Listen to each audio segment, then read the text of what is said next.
Good morning বন্ধুরা, শিল্পীজ ওয়ার্ল্ডের একটি নতুন ভিডিওতে তোমাদের স্বাগত। সকালের জলখাবারে বানিয়ে ফেললাম চিকেন চাউ। তো চলো রান্নাটা কী করে করি তোমাদেরকে দেখাই। প্রথমেই একটা বাটিতে বসিয়ে দিলাম চাউমিন সেদ্ধ করতে। এর মধ্যে একটু আমি নুন দিয়ে দিয়েছিলাম। চাউমিনটা আমি 90% সেদ্ধ করে নিয়েছি। এরপর একটা কড়াইয়ে দিয়ে দিলাম কিছুটা পরিমাণে সাদা তেল।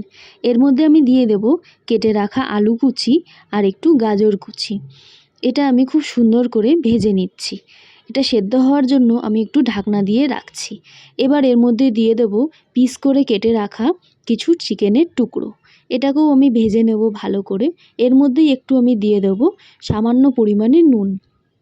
তারপরে দিয়ে দেব সামান্য পরিমাণে হলুদের গুঁড়ো। দিয়ে এটাকে খুব সুন্দর করে আমি ভেজে নিচ্ছি।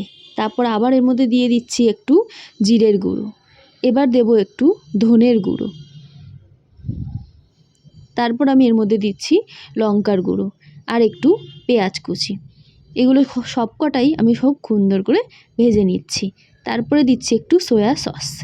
দেখো আমার এটা খুব সুন্দর করে ভাজা হয়ে গেছে।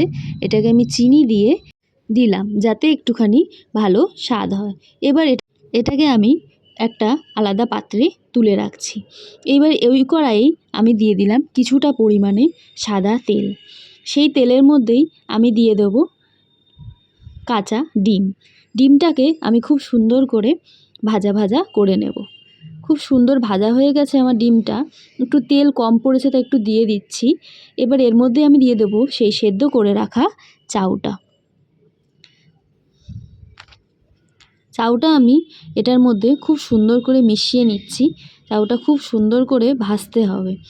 এবার এর মধ্যে আমি দিয়ে দেবো একটু টমেটো সস দিয়ে আবার নাড়িয়ে নিচ্ছি চাউটাকে ভালো করে।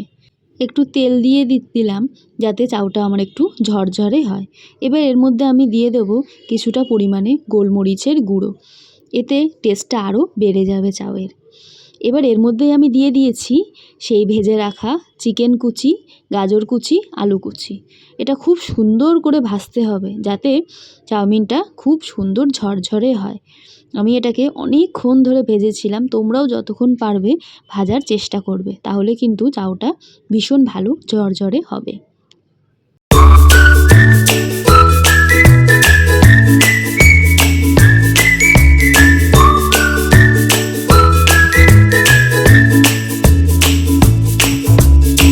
তো দেখো বন্ধুরা, চাউটা আমার একদম রেডি হয়ে গেল।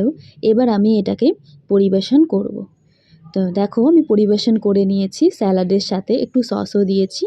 রান্নাটা কেমন লাগলো কমেন্ট করে জানিও। আর ভালো লাগলে একটা লাইক করে দিও, আর সাবস্ক্রাইব করতে ভুলো না যেন।